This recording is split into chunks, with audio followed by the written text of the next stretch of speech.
Bwana chimbo la uswahilini bata la uswazi. Niko na RDJ 328 anaitwa RDJ Mdudu.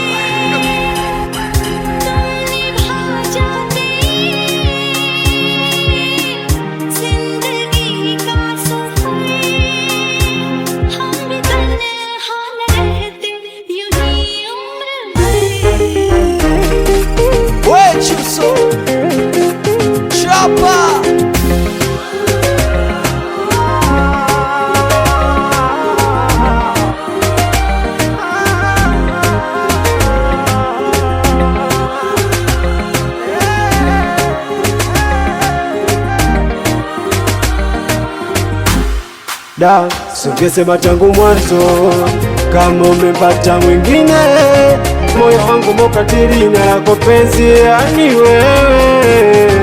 Kuna muda unakwenda kudeti na wengine, kwa macho yangu mawili na kuona sio nipendi tena na yalilia mapenzi. Wasapu satasi umeniweka kwa paja usikaona haitoshi kanchomana TikTok status maneweka kopaja usi umeona haitoshi ukanchomana mkuki.